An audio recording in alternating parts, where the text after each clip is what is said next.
नमस्कार, ये आकाशवाणी का ईटानगर केंद्र है। आइए सुनते हैं सीनियर सिटीजन कार्यक्रम और इस विषय पर बात करने के लिए मेरे साथ स्टूडियो में मौजूद हैं Shri Tajom Taloji, IAS retired, government of Arunachal Pradesh. Taloji, मैं आपको अपने इस स्टूडियो में स्वागत करती हूँ। Thank you. तो श्रोताओं, कार्यक्रम को आगे बढ़ाते हैं। सर जी, मैं सबसे पहले आपसे ये जानना चाहूँगी कि आप हमारे ये कार्यक्रम सुनने वाले श्रोताओं को आपका जन्म कहाँ हुआ और आपका अर्ली एजुकेशन और कॉलेज कहाँ पे हुआ, उसके बारे में संक्षेप में बता दीजिए। मेरा जन्म लेडुम गांव में हुआ था, ईस्ट सियांग डिस्ट्रिक्ट का। वो रिकॉर्ड का मुताबिक 1956 फर्स्ट जून। हमारा अर्ली स्कूलिंग, वो प्राइमरी स्कूलिंग तो गांव का स्कूल में ही हुआ था जी। 1959 में एडमिशन लिया था। और हम लोग का समय में 2 प्री प्राइमरी क्लासेस था, उसके बाद क्लास 1, क्लास 2, क्लास 3 करके ये सब 5 क्लासेस होता था। तो 59 में एडमिशन, 61 में क्लास 1, 62, 63 में क्लास 3, ऐसे क्लास 3 में हम लोग एक फाइनल एग्जामिनेशन प्राइमरी लेवल में होता था। जी जी। तो वो कंप्लीट करने के बाद 1964 में पासीघाट हायर सेकेंडरी ज्वाइन किया। पासीघाट हायर सेकेंडरी में 1972 अर्ली पार्ट तक जी जी। पढ़ाई किया था। और क्लास 11 क्लियर करने के बाद जैन कॉलेज में एडमिशन लेके उधर से हम ग्रेजुएशन किया 1975 में। जी जी जी। और स्टूडेंट रहते समय आपका कोई भी एक्स्ट्रा करिकुलम हो तो उसके बारे में भी जानना चाहूँगी। स्टूडेंट लाइफ में एक्स्ट्रा करिकुलम बोल के हमारा स्पोर्ट्स वगैरह में हमारा ऐसा कुछ खास रुचि नहीं था, लेकिन लिटरेरी एक्टिविटीज़ वगैरह, उसके बाद सोशल सर्विस, इसमें हमारा इंटरेस्ट था। और पासीघाट में स्टूडेंट रहते समय 1970 में हम हायर सेकेंडरी स्कूल का जनरल सेक्रेटरी भी इलेक्ट हुआ था। जी जी। तो 1 साल जनरल सेक्रेटरी होके क्लास 10 1970 में वो काम किया है। जी जी। आपका कॉलेज खत्म होने के बाद कितने सालों के बाद आप गवर्नमेंट नौकरी में आए? जस्ट ग्रेजुएशन होने के साथ साथ, रिजल्ट निकालने के साथ साथ हम नौकरी ज्वाइन किया। जी जी। ऐसे पोस्ट ग्रेजुएशन करने का इंटरेस्ट था, लेकिन कोई हेल्थ ग्राउंड में हम फर्दर स्टडीज छोड़ दिया। जी जी। ग्रेजुएशन मैंने कंप्लीट करने के बाद साथ साथ ही हम जूनियर टीचर हिसाब एजुकेशन डिपार्टमेंट में ज्वाइन किया था। ओके। जूनियर टीचर होने के बाद प्रमोशन सीनियर टीचर में आए? नहीं, जूनियर टीचर तो एक्चुअली हम सिर्फ 5 साल के लिए था। जी, 1976 जनवरी टू अर्ली पार्ट ऑफ 1980 ऐसा। तो 80 में हम लोग का 79 में हम लोग का अरुणाचल प्रदेश सिविल सर्विस में एग्जामिनेशन हुआ था। इसमें हम एग्जामिनेशन में हम बैठा था और लकी एनफ एग्जामिनेशन में सेलेक्ट होके 1980 को हमारा अपॉइंटमेंट APCS में हुआ था। और अकॉर्डिंगली हम 1980 में SESC दापोरिजो ज्वाइन करके Arunachal Pradesh civil service join जी किया। जी जी। आप APCS एग्जाम से CO के तौर पे आपको रिक्रूट किया गया? APCS हम लोग का ESC था। हम उस लोग वक्त का ESC में था। ESC में वो उधर उस समय APCS CO तो APCS जूनियर में था। जी जी। तो अभी ये तो ऑफ कोर्स इंटीग्रेटेड हो गया, हम ESC हिसाब से ज्वाइन किया था। स्टार्टिंग में आपको ESC रिक्रूट हुआ है, देन उसके बाद वहाँ से आपका प्रमोशन हो के? हाँ, वो ESC होके दापोरिजो 8 साल के बाद वो नेक्स्ट प्रमोशन हुआ था। जी। देन आलोंग में हम ESC था उस समय में 1989 को। तो हम लोग का नेक्स्ट फर्स्ट प्रमोशन हुआ था APCS ज्वाइन करने के बाद। तो ADC हिसाब से हम पासीघाट में 89 को आया। जी। और 89 से 90 तक हम पासीघाट में partly ADC partly DC east Siang होके काम किया। अच्छा। और आपसे आप सरकारी दफ्तर में एम्प्लॉय बन के आया, उससे लेके आपका कोई भी संघर्ष हो या आपने क्या क्या संकटों का सामना करना पड़ा, क्या प्रॉब्लम फेस किया, उसके बारे में भी थोड़ा सा शेयर कर दीजिए।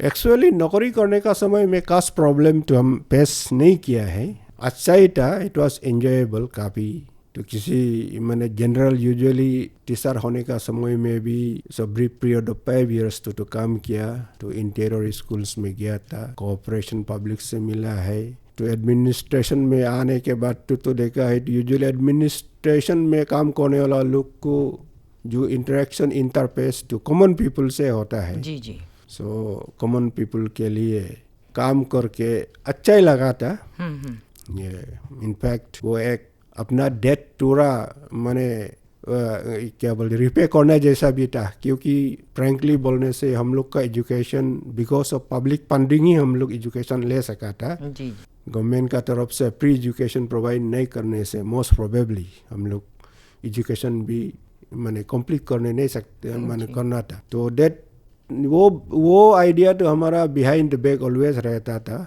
और इनफैक्ट ये एक सोर्स ऑफ मोटिवेशन था। आई थिंक जब पब्लिक एक्सपेंसेस से हम लोग पढ़ाई लिखाई किया है तो पब्लिक के लिए sincerely as per as practical काम करना सही है जी। उस आइडिया से काम करके हम काफ़ी सेटिस्फेक्शन तो मिला है। बिल्कुल। डिफ़िकल्टीज तो जहाँ भी हो तो हो गए, बट देन डिफ़िकल्टी को फेस करने के लिए तो हम लोग नौकरी ज्वाइन करता है या हम लोग को बिल्कुल गवर्नमेंट एक्सपेंसेस में माने ऑफिसर्स बनाता है। जी। ये बात है। जैसे आपने कहा, आपने बताया कि आप सबसे पहले जूनियर टीचर की तौर पे आपका सरकारी नौकरी में आप आए, उसके बाद आपने APPSC एग्ज़ाम दे दिया, उसमें आपको मिला ESC की तौर पे। देन आपका प्रमोशन होते होते आप पासीघाट में DC भी आए, DC की तौर पे भी आप बैठे, और उसके बाद आप APPSC में चेयरमैन भी रहा। उसमें खासकर जब आप APPSC चेयरमैन बैठा तो आपका उस पर क्या एक्सपीरियंस रहा है, उसमें क्या अनुभव है, उसके बारे में जानकारी दे दीजिए। एक्चुअली APPSC में हमारा टेन्योर तो बहुत रादर ब्रीफ था, स्मॉल टेन्योर अराउंड 18 मंथ्स था। तो APCS उसके पहले ज़्यादातर हमारा काम तो एज एडमिनिस्ट्रेटिव ऑफिसर ही हुआ था। so APCS 1980 को ज्वाइन किया। so 2002 या 3 में हम लोग को ये क्या बोलता है और IS में इंडक हुआ था। तो उसके बाद इंडक होने के बाद टिल रिटायरमेंट हम IS में ही था। गवर्नमेंट ऑफ अरुणाचल प्रदेश में IS में होते हुए हम commissioner cum secretary government of Arunachal Pradesh 2016 को रिटायर हुआ। तो उस दौरान हमारा पूरा एक टेन्योर दिल्ली में भी पोस्टिंग हुआ था। तो वो भी एक अच्छा एक्सपीरियंस था, बिकॉज वर्किंग इन्वायरमेंट अरुणाचल और दिल्ली का तो काफ़ी डिफरेंसेस है। इट वाज हमारा तरफ से एक अच्छा लर्निंग एक्सपीरियंस था। तो पब्लिक सर्विस कमीशन अब जो स्पेसिफिक जो बोल रहा है, पब्लिक सर्विस कमीशन का रोल एंड रेस्पॉन्सिबिलिटीज तो बहुत इम्पोर्टेंट है। ऑटोनोमस इंस्टीट्यूशन है और ये इंस्टीट्यूशन पब्लिक पोस्ट में एप्रोप्रिएट आदमी को ट्रांसपेरेंट प्रोसेस से रिक्रूट करने का जिम्मेवार होता है। तो रहते समय to the best of my abilities हम लोग चेयरमैन मेंबर्स मिलके अपना रेस्पॉन्सिबिलिटीज डिस्चार्ज करने के लिए कोशिश किया था। टू सम एक्सटेंट हम तो सोचता है सक्सेसफुल भी हुआ है। देन फेलर्स भी था, कोई प्रॉब्लम्स यूजुअली अनएक्सपेक्टेड क्वार्टर से निकलता है। तो पब्लिक सर्विस कमीशन में होते हुए हमारा माने ये फार्म बिलीफ है, पब्लिक सर्विस कमीशन अगर गलती करता है, everybody has right to criticise the public service commission. But at the same time ये एक बात भी है, क्रिटिसाइज करते वक्त हम लोग इंस्टीट्यूशन का इंटरेस्ट को भी पूरा देख देने से अच्छा है, क्योंकि बाय डैमेजिंग इंस्टीट्यूशन को कम्प्लीटली डैमेज करके तो हम लोग अल्टीमेटली अपने आप को हार्म करना जैसा भी लगता है। बिल्कुल।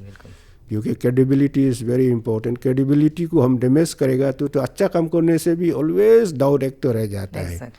तो जहाँ गलती होता है उधर टिक से पकड़ना है, एप्रोप्रिएट रिमेडियल एक्शन लेना है, प्यूनिटिव एक्शन लेना है। But then while doing that thing तो इंस्टीट्यूशन का इमेज को भी टू द एक्सटेंट पॉसिबल बचा के रखने से, बिकॉज वो हमारा कॉमन प्रॉपर्टी है। कॉमन प्रॉपर्टी को संभाल के रखना तो सब रेस्पॉन्सिबल सिटीजन का जिम्मेवार है, वही हमारा बिलीव है। जी बिल्कुल। चलते चलते आपसे एक आखिरी सवाल। हमारे ये कार्यक्रम सुनने वाले, ये जो सीनियर सिटीजन कार्यक्रम सुनने वालों के लिए आप कोई संदेश देना चाहो तो शेयर कर दीजिएगा। हाँ, ये इसमें तो से पर्सनली स्पीकिंग हम लोग तो लाइफ तो लेजरली हम लोग जिया था। Life was not that fast. अभी तो लाइफ इतना फास्ट है, हम लोग एडजस्ट करने के लिए मुश्किल हो जाता है। जी। और जब फास्ट होता है लाइफ, जब स्पीड में जाता है तो एक्सीडेंट का भी काफ़ी पॉसिबिलिटीज होता है। Exactly.